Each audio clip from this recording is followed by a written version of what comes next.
Hello everyone, it's Shane Kanto, your Wasteland reviewer, and this is a film from last year that I got to check out on Hulu?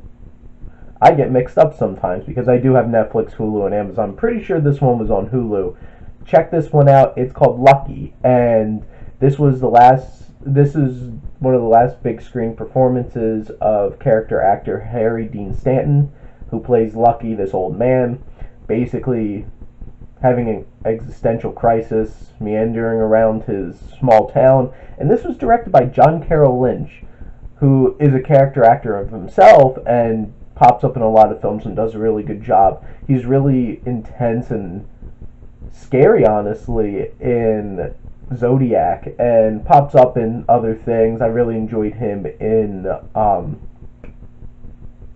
The Founder. I'm trying to remember what the name of that Michael Keaton McDonald's movie was. I enjoy that movie. I watch it again, just generic name.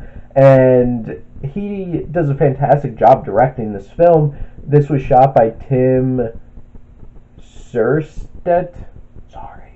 This film was very well shot. The writers are Logan Sparks and Arago Samanja, composed by Elvis Cohn, and this was, as I mentioned, starring Henry Dean Stanton, and some supporting performances by David Lynch, of all people, which was interesting, Ron Livingston from, Office Space, and Tom Skerritt from Top Gun.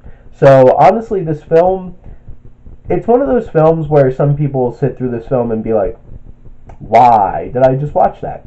Because this isn't a film that's heavy on plot. This doesn't have a driving story throughout. It's just a man who's like 90, dealing with his day-to-day life, interacting with people in his life, and learning things from them about death. And this man is an atheist, doesn't believe in God, and him dealing with the fact that death is coming. Honestly, it's like, you're 90 years old, at some point you will die soon, and him coming to grips with that. And I'm trying to think of a film recently that I've seen better, like, monologues in this, but what Logan Sparks and Arago Samanja do in terms of the writing, that's the biggest thing that stuck out to me in this film, where there are certain sequences, just like what the characters say and some of their dialogue was so engaging and so interesting. And I have to say the acting in this was fantastic because it really helped those moments. And Harry Dean Stanton really, really stands out in this film as a fantastic actor. Doesn't get a whole lot of spotlights put on him. He has popped up in countless things throughout the years. And, like, a big one that pops in my head right away is Alien, as he was one of the members on the Nostromo, and he does a fantastic job in this film. I heard a lot of people saying he should have got more buzz for Best Actor for this year, which it's a really tough year. Well, honestly, he was better than Denzel and Roman J. Israel, but, it happens. So is Hugh Jackman and Logan. But you know what? You'll find out when I do my Oscar picks. Please go check out my Wasteland Reviewer Award show, and you'll know how much I liked Hugh Jackman in Logan. Unfortunately, I didn't see this before I set up those awards, and honestly, Harry Dean Stanton would have been up there for me in terms of Best Actor for 2017 because he does such an amazing job starring in this film. I was surprised about David Lynch popping up in this, playing a man who's trying to find his tortoise, named President Roosevelt, and just the earnest of him talking about his tortoise, and the realizations that he comes to throughout the film, and what he helps Lucky figure out about life is so interesting.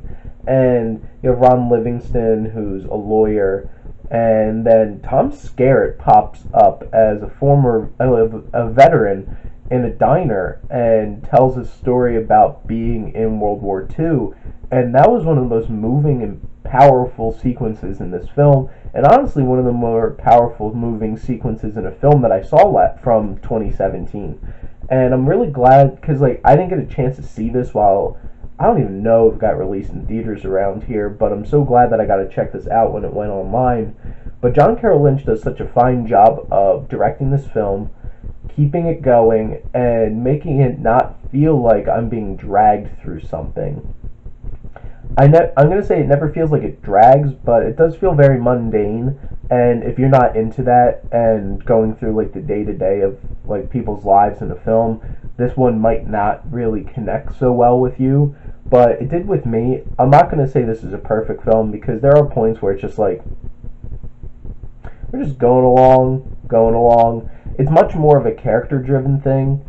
And this definitely is shot beautifully. And the camera work in this is really well done, and there's one particular shot towards the end of this film. I'm not going to give too much away, but let's just say it's Lucky and Cactus. And the way that it's shot really gives some perspective with a lot of the existential themes of this film and dealing with life and death and your place in this world, which this is a relatively pretty deep film. And Elvis Keen's music, honestly, throughout this film is really well done as well and sticks out and does give like an atmospheric feel to what's going on here. And overall, I think this was a really well done film. I'm interested to see what John Carroll Lynch does with other films that he intends on directing. And Harry Dean Stanton was absolutely amazing in this film. And I would recommend checking out Lucky if you're really a cinephile and enjoy films like this. If you're somebody that it's like, I want a good story, this isn't a film for you, but I'm going to give Lucky a B+.